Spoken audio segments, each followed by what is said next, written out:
We're gonna start soon. Let's wait a little bit. Um, for uh, today's lecture, essentially we have done with the Wickham theorem. I mean the sort of one of the major milestone of the class, and then after after we are done with the major milestone of the class of sort of proving um, that there exists such a Wickham solutions, and we have been using the backward characteristics or the calibrated curves, to construct invariant measures and also to study uniqueness property, or also to give certain examples that are really nice. And our goal now is to also, to go as deep as we can to further topics. Not further away from Wickham theory, but to get deeper into understanding certain properties of solutions. And in particular, our goal today is to study the Pierce barrier. This is a good notion defined by John Mather, in 1993. Um, and in a way, a notion by this notion by John Mather going to help us to understand a little bit more about the interplay between dynamics and PDE. Although that I can say that um, this is really cool theoretically, but you can also see that it wouldn't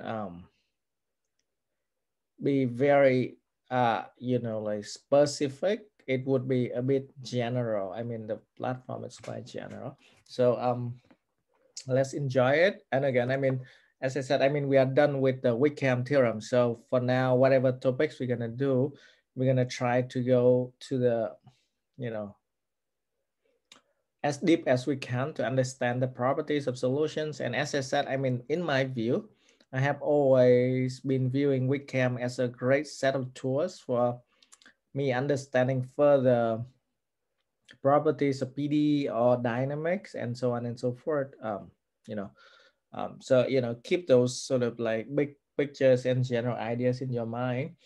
And as you see, we have already the definition of the Pierce barrier, which is interesting, right?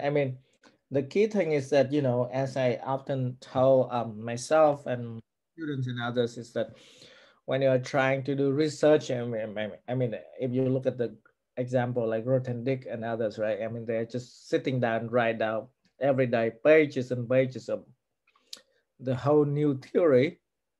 So in this way, you also have like the Wickham theorem and things, and then there are lots of abstract objects and there are lots of things going around. And the point is that based upon our imaginations, what kind of new object can we define through the usual mechanisms, and then through the new objects that we define, um, what are the good points and good information we can read up, right?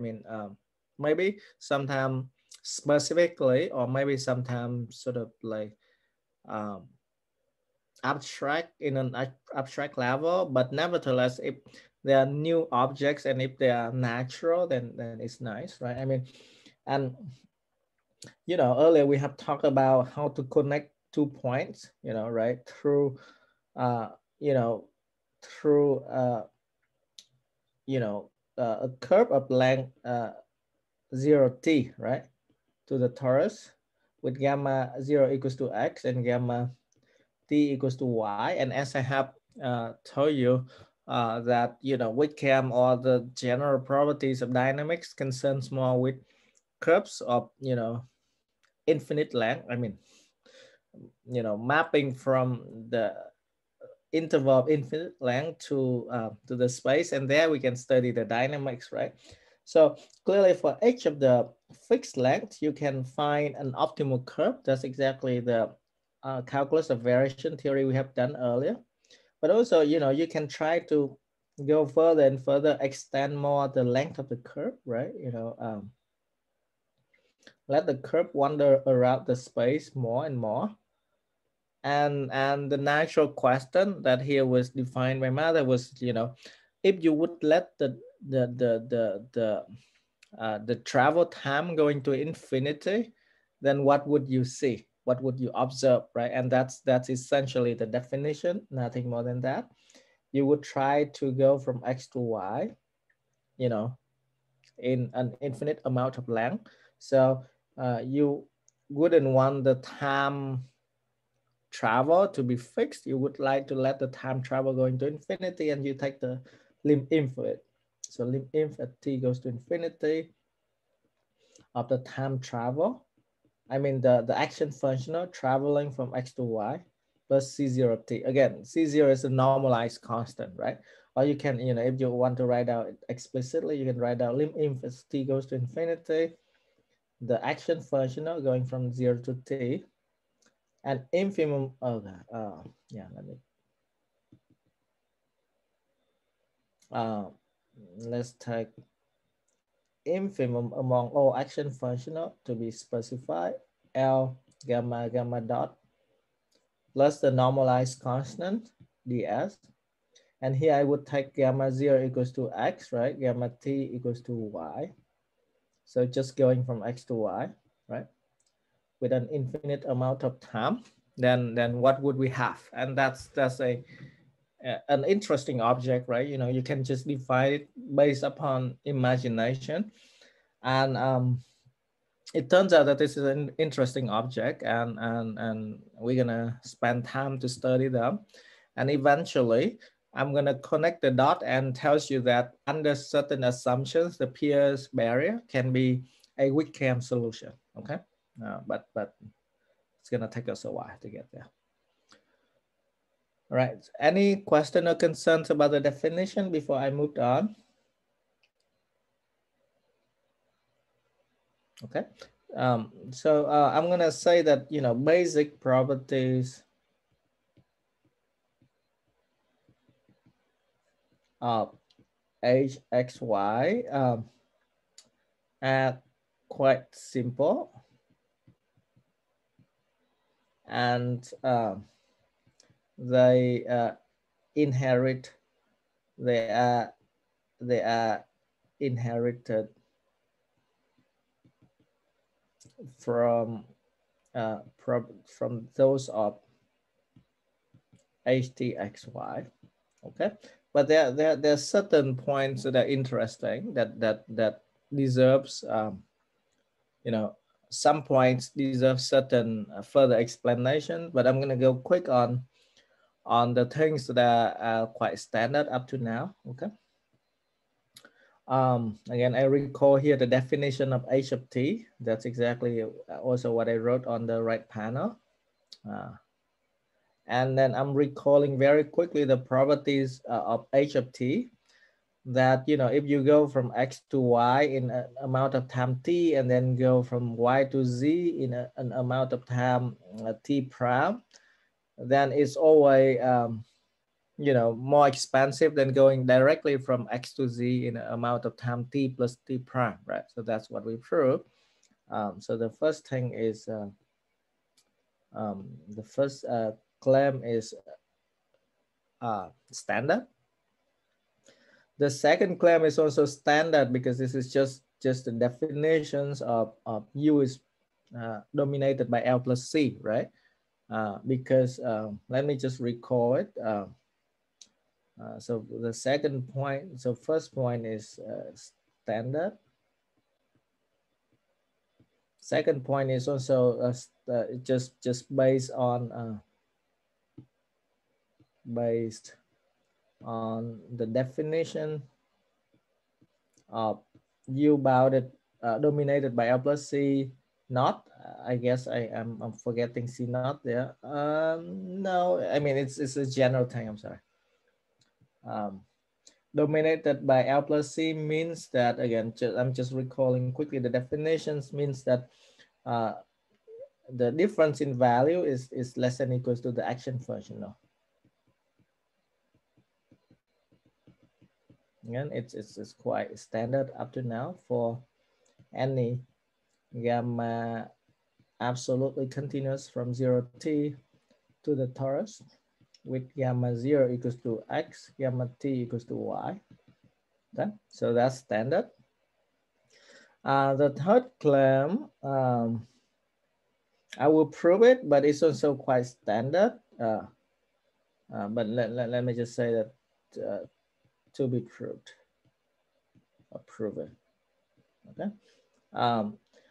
I mean, it's quite standard. This is just telling you that if you go on a loop, right? I mean, if you start from x and end at x, then you know, the cost is always not negative, non-negative. That shouldn't be too crazy. So third point is to be proved. The fourth point is gonna also to be proved. The fourth point is really interesting. What it tells us is that you remember that, you know, I was telling you that you are questioning, I mean, we are questioning ourselves of whether we can travel from X to Y in an infinite amount of time, right? You know, we're gonna let the amount of time travel getting bigger and bigger and converging to infinity. So we want to make sure that the function here, h of xy, is well defined, at least, right? Because it would be totally reasonable if, you know, the more time we take, the action functional is going to get larger and larger and going to infinity, right? So I mean, if that is the case, and that would be problematic. So the fourth point is an important point that I'm proving today, is that I'm going to prove, I mean, what is really important is the upper bound. That is to be proved, okay? Because so the upper bound is hard, not hard, but it's important, okay, to be proved. Because the lower bound is more or less obvious. You just write it down. I mean, the lower bound is already inherited from this formula here, right? You take any action functional, uy minus ux is less than equals to the action, right? So then you have the left hand side here is always greater than equals to minus 2 times the norm of u in L infinity. That's it. So the lower bound is easy, but the upper bound is really important because it guarantees that, you know, even though if we take an infinite amount of time, the cost of traveling from X to Y is still being bounded. And this is why it's really important. It tells us that in some way, the optimal part is so nice that, how should I put it? You can imagine that, okay, like you go from X to Y. Yeah, it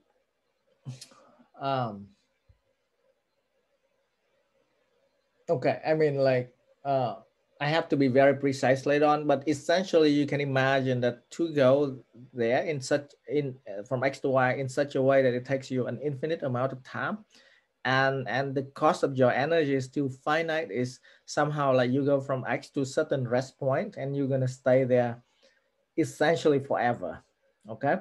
And then after that, you're gonna go from that rest point to Y.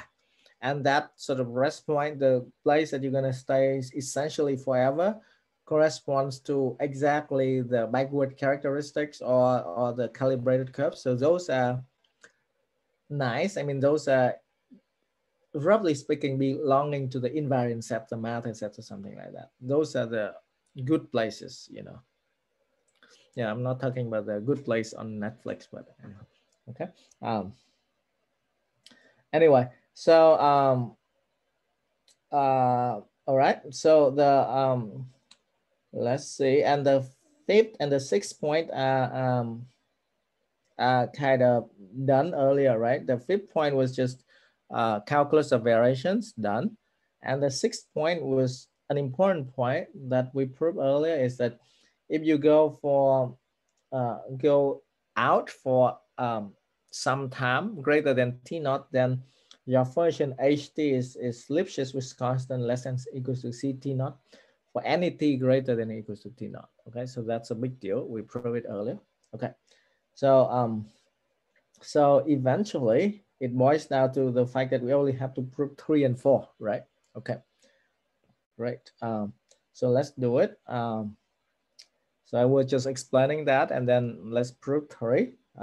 So the proof of 3 is kind of clear, right? So proof of 3 is quite clear.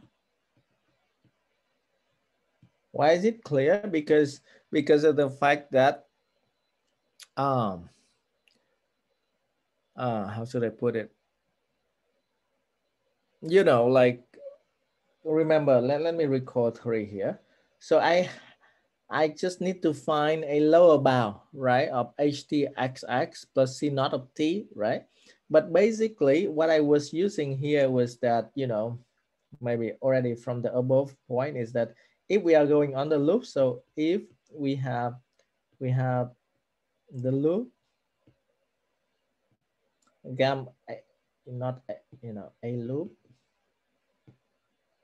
that I have gamma 0 equals to gamma t equals to x. So I'm going just from this point x, you know, and then I'm traveling whatever, and I'm going back to this point, right?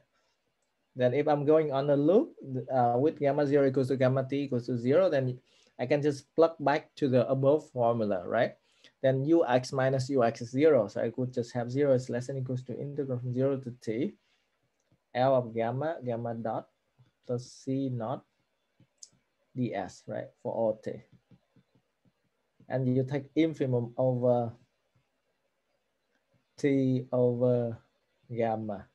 If you take infimum over t and over gamma, you get the conclusion that you know, the action functional is always greater than or equals to 0, right?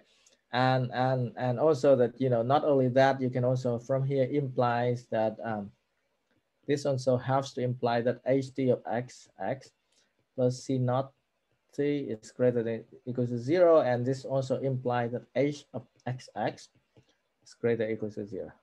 Going from x to x itself, right, is taking a non-negative cost. Okay, so that's done. That's done for 3. For 4, as I mentioned earlier, the lower bound is you know, obvious. Well, because I mean obvious after we have done quite a lot of stuff. Because I have this bound, right? U minus y minus u minus x is dominated by the normalized action functional, and that u minus y minus u minus x is bounded from below by -2 of the L infinity norm of u minus. Done. Okay. So again, what is really important is the upper bound, right? So so key point in this whole statement, in the whole, I mean, key new point. Other points are also important, but they are not new.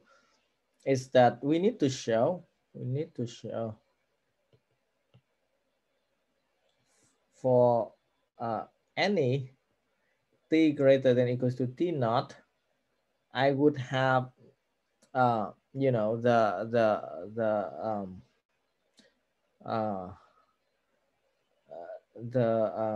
ht of x y plus c naught of t is bounded from above by some constant, right? This one is to be determined. Okay. So I mean the you know, we don't have to worry what's the constant yet. We are just gonna do the analysis and follow it through. Okay, and you can see the strategy here. I'm gonna go down right away to this strategy, and then I'm gonna go backward with you. So what's the strategy? Okay, so so I mean I drew here the key strategy, and then so this is the key strategy, and then you know, I mean, once we understand this, we can go backward. Okay, I want to reach from x to a point y in a so let's say that for t really big, right, t bigger than t naught, I want to travel from X to Y and I want to minimize my cost. Okay. I don't want to travel in a random way. I don't want to go from X to Y in a straight way or something like that, because you can try. If you go from X to Y in a straight way, and sometimes it can take you an infinite amount of energy as t goes to infinity. So what's the deal here? The deal here is sort of like using the backward characteristics. I know that if I'm going along the backward characteristics, I'm good. Okay. So going along the backward characteristics gonna minimize my amount of energy, right? What I meant here is that you see, so along the calibrated curve,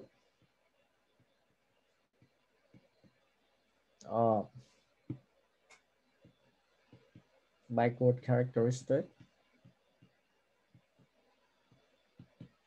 with C0 equals to Y. I know that, I mean, no matter how far I go, right? I mean, I can go from any time. Let's say that for any S less than 0, I can go from S to 0 of L of gamma.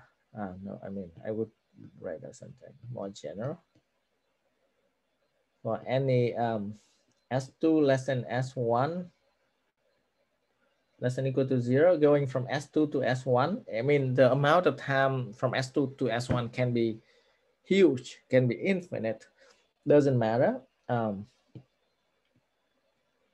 Going along the backward characteristics, normalized.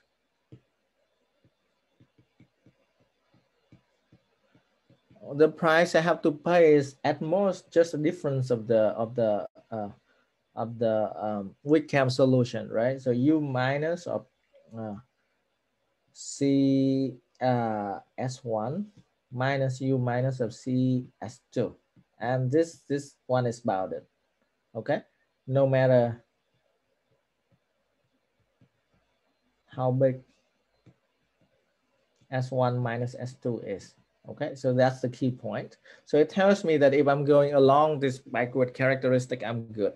So the key point here is that I'm not starting from any, I'm not starting from a point that is already along the backward characteristic, but I'm gonna try to go from that point.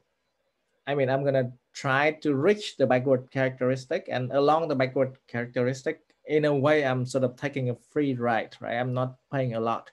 So that's the key point. I mean, once we understand this, and it's not a big deal, okay? So what do? I'm gonna take an amount of time t naught to go from here. Take an amount of t naught to go from here to some point here. And then I'm gonna take a free trend, you know, once I reach the backward characteristic, okay? So this is gonna take t naught amount of time, okay? And then the remaining here is gonna be t minus t naught amount of time. So what it meant is that this point is what? C of t naught minus t, okay? This is called z. So you see, going from here to here is gonna take me an amount of time t naught, and going along this part is gonna take me an amount of time t minus t naught time. Okay, and that's good. That's enough. You see that going along the purple curve, it took me essentially nothing, right? And going along the highlighted curve, I'm highlighting here, yellow one. You know, I pay some price, but because I can go, you know, in a fixed amount of time t naught, and the point x and z, they are not far away from each other, right? They are on the torus, so the most distant they are far away from each other is the root of n, or something smaller, right? So that's it. That's the whole proof. Okay, so let's just go quickly through the proof in a you know, when in a handwritten careful way. You know, you can just see that I just claim that for any x and z, you can connect x and z, you know, in an amount of time t naught. Okay, and we have proved that if you go up to an amount of time t naught, where T naught is fixed, and the price, the energy is at most C of T naught, right? Okay, so that meant that for any such two pairs of such pair of 2 points, we can just connect the dot, right? And you know, so this is the backward characteristics I just mentioned. You don't pay a lot of effort there. Okay, and then again, this is connecting the dot. This is exactly what I meant. So you let Z to be C of T naught minus T. Again, the time here can be sometimes a little bit confusing. And I'm sorry for that, because sometimes I would take T positive, sometimes I would take T negative, and it's confusing also for myself. But, you know, because of backward characteristics, the time is traveling backwards. So that's why it's confusing. And yeah, T greater than T naught can be, the difference can be huge. So T naught minus T is less than 0. And yeah, and here we connect the dot, right? You first hop on the trend going from X to Z, you know, an amount of time T naught. And then, you know, then eventually, once you reach the backward characteristic, you are up for a free ride, or, you know, a ride that you pay just a fixed amount of price, no matter how far you go. And that's it, you know. So then you see that the price we pay is, the first price is just the price going from X to Z. And the second price is going from a point on the backward characteristics to X, from Z to X along the backward characteristics. And each of that is bounded. The first one is bounded by a constant depending on T naught. Again, if T naught gets really small, then this constant might blow up, right? That's what we talk about. The second one, we just pay at most 2 times the U, the norm of U in L infinity. So that's it. So we have that. Okay. So clearly that, so we have obtained, what is really important is that minus 2 times L infinity of U minus in L infinity norm of U minus is less than equals to the pure barrier going from X to Y, less than equals to C. Again, you know, when we take lim inf, right, as T goes to infinity, then we can just choose T naught to be 1, right? Whatever you choose, 2, anything. So it's just going to be less than equals to C1, which is C plus 2. Okay, so we have obtained that the pure barrier is bounded. So this is really beautiful, and it turns out that the pure barrier is really useful. I mean, yeah. Let me pause here a little bit for questions or concerns. Anything of concerns or anything you want to discuss?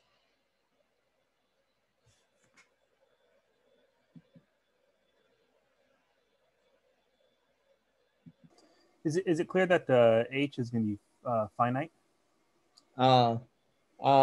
So it's not clear, right? But I mean, we just proved that. I mean, we just proved that H of T. I mean, the claim here, H of T is less than or equals to C of T naught plus 2 times the L infinity norm of U minus for any T greater than T naught, right? So I mean, when I define the H, I take lim inf of T going to infinity, right? So because we take lim inf of T goes to infinity, that means that we are dealing with T getting larger and larger, right? So, you know, here then I can choose, I mean, then we can choose T naught equals to 1. Then you see that I always have the upper bound that HT of XY C naught T is always bounded by, let me write down here. So, so for T greater than T naught equals to 1, we always have that HT of XY plus C naught of T is always bounded by C of T naught is C1, right? Plus 2 U minus L infinity. Okay, now I take the lim if as t goes to infinity, I kick it in, then I would have that h of xy is less than or equal to c. C is c1 plus 2u minus in L infinity. So it's about it. Yeah, so that's the proof. You see that also that I would need exactly this normalized constant in the definition of the Pierce barrier, right? If I didn't have the normalized constant, then I can easily blow up either to plus or minus infinity. Okay, does that answer your question? I see. Yes, thank you. Okay, great, thanks. All right. So again, I mean, I must say that the whole thing is amazing, right? Again, I mean, like as I typically said to myself every day as well, that if I'm developing something, I mean, either tiny or big, I should think in all out of the box in all different directions to develop it in all sort of like new directions to, I mean, have a bigger scope of the whole theory. All right, I mean, and this is also for here, you see, okay, we can say, we can choose to say, okay, we are done. We have the whole Wickham theorem, we have backward characteristics, we have invariant measures, and that's it, we are done, right?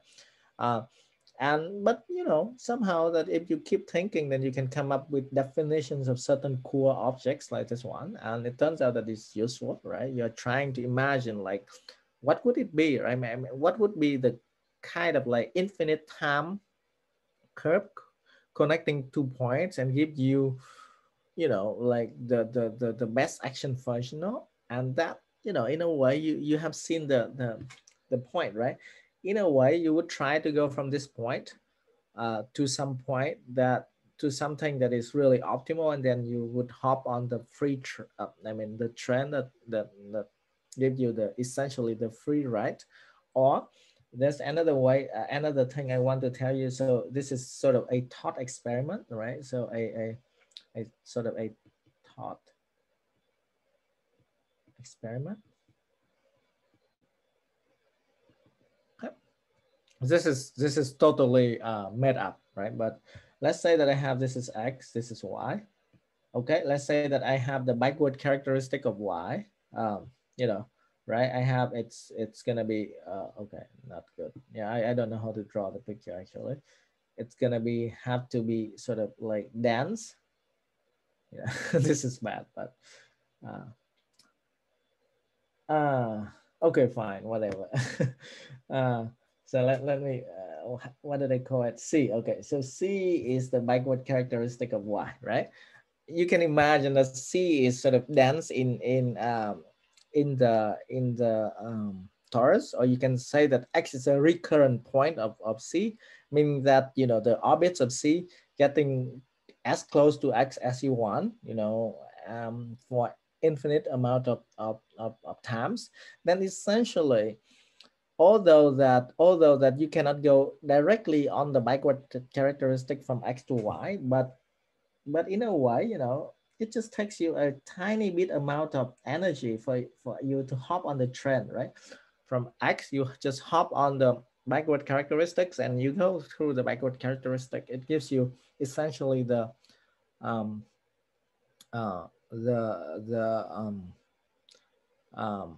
optimal amount of energy, and this is actually quite important. You're gonna see it later. Yeah, so it's good to imagine. And So I have a question. So the thing that messed you up is the x coordinates of the L, right? Because if you only have L that depends on gamma dot, and if L minimizes at 0, you can just take the direct curve that slow down. Yes. As t goes to infinity. Yes, absolutely. Yes. So what you asked is absolutely correct. I mean, like if you have that, if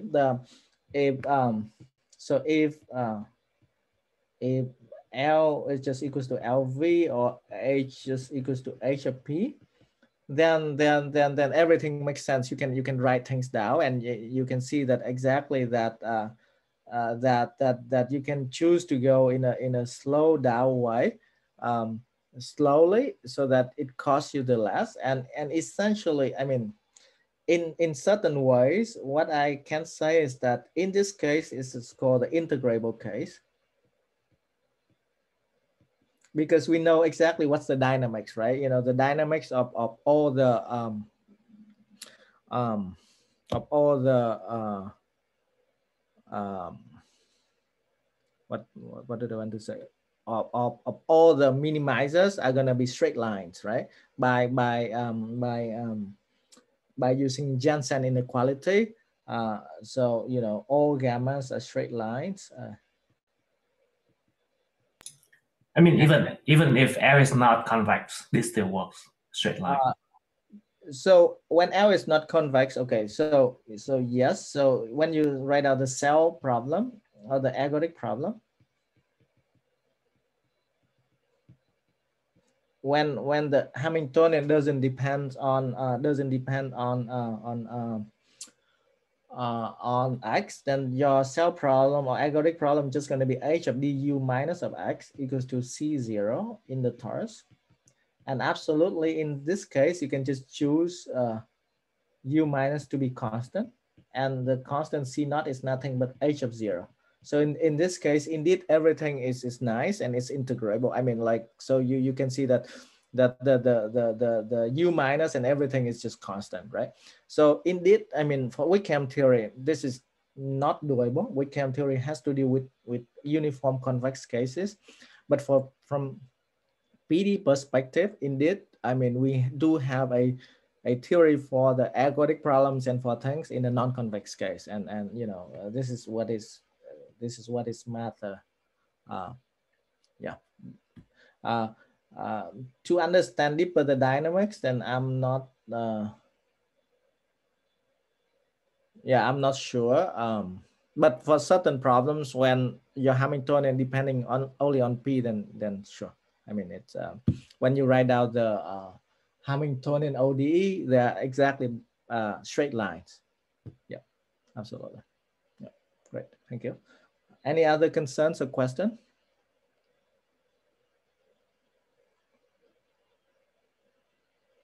Yep. Okay. So again, I mean, the actually, let's see. Yeah, I can prove this whatever I have quickly. One thing I also want to mention is that what was the goal of KM and Wickham theory on the first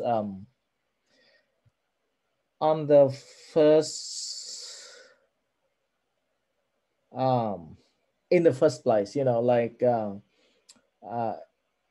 understanding the dynamics of the orbits of the solar system dated back to Poincaré time. I mean, there was a story that Poincaré got into certain competitions for the royal which country I forgot, but basically he got the award for solving the problem. But later on, it turns out that the solution was wrong. But basically, I mean, those questions about Hamiltonian dynamics dated back even to that. Of course, I mean, there was Hamilton and Jacobi from that viewpoint.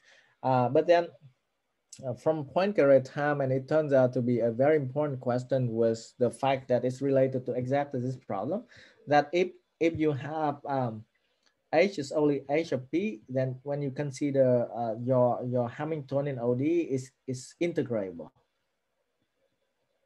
right? I mean, Hamiltonian ODE is just x dot equals to dp, and p dot equals to dx minus dx of H, right? And in this case, 0, right? Because there's no x dependence, so you would have that p is just constant,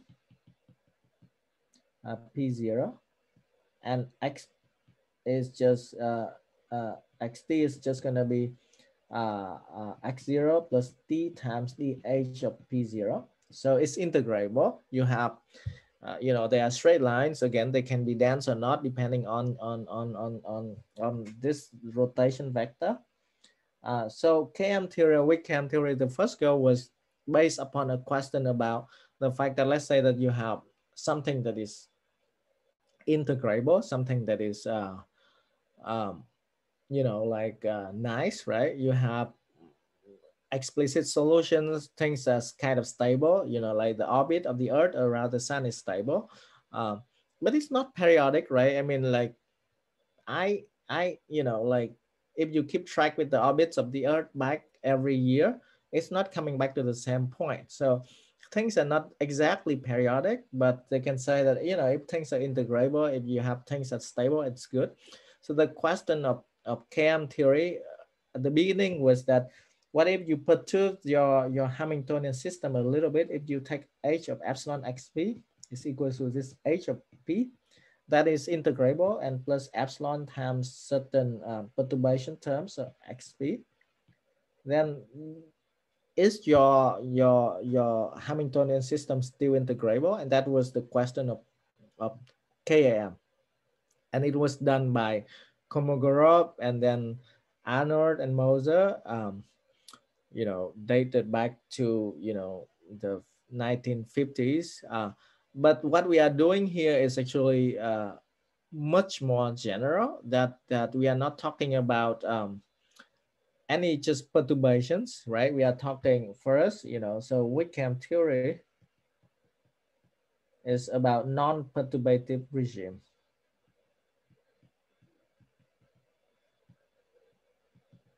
We are concerned with h of xp. That is not a perturbations of an integrable Hamiltonian. So this is why what we have done, you see that is much harder. However, there's a catch that sometimes we cannot go as deep as, you know, perturbative regime of KM theory. And you know, there's a clear distinguish between KM and Wickham theory that actually, you know, you have seen that we have been dealing with everything just minimizers and understanding the dynamics. We haven't done any perturbations. You know, if you do perturbations, essentially you can do you know, in a, if you want to do it in a non-rigorous way, you can do asymptotic expansion, for example, but this is not the case. We cannot do it. Yeah, but it's really a good point for me to go back there and talk about that. And that's why dealing with h of xp is really hard. I mean, it's even up to date, you know, you can see that we have done something, but if you want to talk about, you know, deeper things and more explicit and more useful information for applications to PD, then, you know, most of the times that the answer is still no. We haven't understood enough. Okay. Yeah. Okay. So let me go quickly through this theorem. We're gonna prove, and it's a long theorem. I will need to recall certain parts next time and prove certain parts next time. So let's see, what did I prove? I'm just gonna state that 1, 2, 3, 4. Okay, so that's good. So we're gonna prove that the function, the P barrier is Lipschitz in both variables. We're gonna prove that if U is dominated by L plus C naught, then Uy minus Ux is less than or equals to H of Xy. This is easy. This is just from definition. Second part is easy. The third part is also done earlier, right? We have earlier talked about going from X to X in a loop. It's gonna cost you at least zero amount of energy. So that's easy. And the fourth part is also not too hard. I mean, you can connect X to Y and then Y to Z. So it's sort of triangle inequality, right? So this also shouldn't be too hard. Okay. Other parts, I'm going to state it later because we're going to do it next time. All right. So, so you can see here, the first part is that we are using, again, this is not easy, but it was because we did it earlier. So we are using the fact that for any t greater than 1, h of t is Lipschitz with constant at most C1, right? So then we are done, right? Because we have that for t greater equals to 1, xy maps to ht of xy plus c naught of t is Lipschitz with constant at most C1, right? And then by Azela-Ascoli or something. Actually, I don't even need Azela-Ascoli. So what do I mean? Yeah, whatever. I mean, and then we have h of xy. You can use Azela-Ascoli, or you can just prove by definition. We take lim inf of this thing, right? I mean, the key thing is that we have proved that it's finite. And it's also Lipschitz with constant at most C1. Okay, yeah, so that's good. The second point, you know, as I said, it's easy because we have proved it earlier. If you start from any point y and starting from x ending at y, you have this bound, and then you let t goes to infinity to get the lower bound for h of xy. That's easy. And then in particular, again, we can prove it the other way, but you can pick u minus is a Wickham solution, and then you have 0 equals to the difference is less than equals to h of xx. And the last point is also easy by the triangle inequality. You have, you know, going from x to y in an amount of time t, and then y to z amount of time t prime is greater than equals to going from x to z in an amount of time t plus t prime. So you add in the normalized constant, and then you let take lim inf in t and in t prime, right? You take lim inf in t here and lim inf in t prime here to get that the left hand side is greater than equals to the right hand side. So those are quite standard. Okay, but you see what is really beautiful is that H is the Pierre barrier.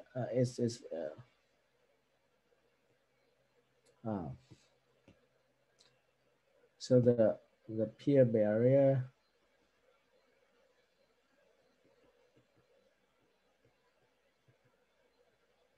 H now already satisfy.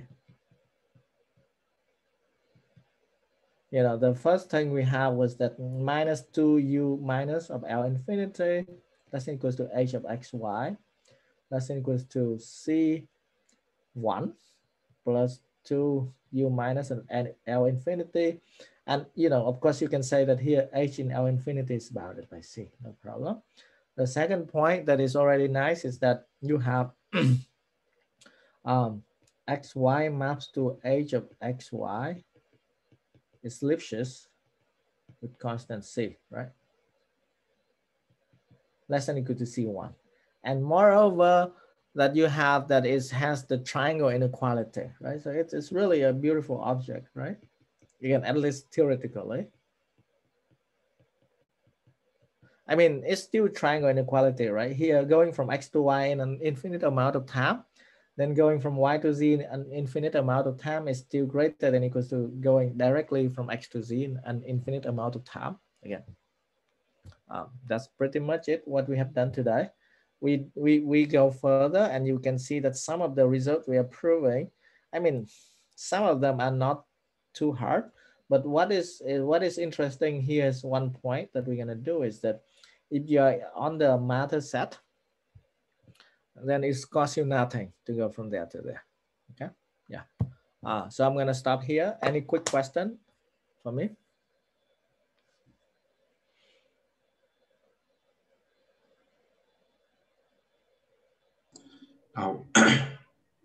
When do you have inequality for the triangle?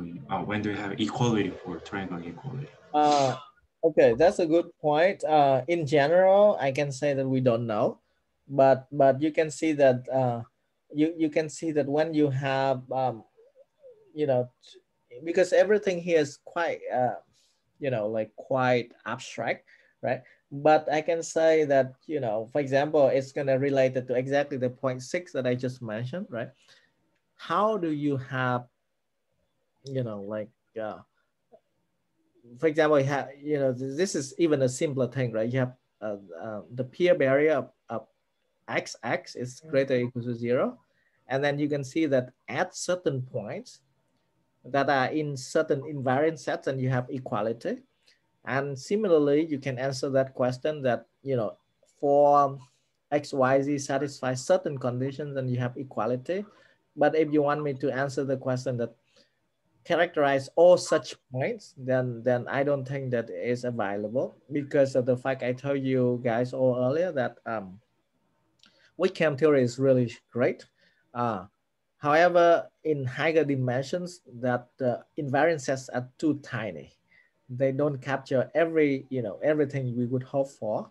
So therefore, I mean, like the point 6 that I just mentioned here, it's not an if and only if statement. So it's good, but we are missing things. I hope that, I mean, it's answered partly your question. Does it? Yeah, it makes sense. Yeah, thank you. Yeah. Okay, and in principle, I mean, we PD people would hope for something. I mean, we try and, you know, and to develop certain things that can capture more in higher dimensions, right? Of course, I mean, you can say backward characteristic captures a lot already. Yeah, I mean, we have been using that and we have certain good understanding about that, but we need a more thorough sort of theory to, you know, like come up with things and capture more of the interesting points on the space, you know, whatever that meant. Okay, great. So thanks a lot for your questions as always, and, you know, enjoy it. Spring comes hopefully, and you know, like, and we are done with the hardcore, and we are, of course, we are not just not doing anything. We are actually enjoying and doing a lot, but you can relax and enjoy it, you know, take them in an interesting and easy way. Okay, bye for now, and I will see you on Friday. Okay, yeah, thanks.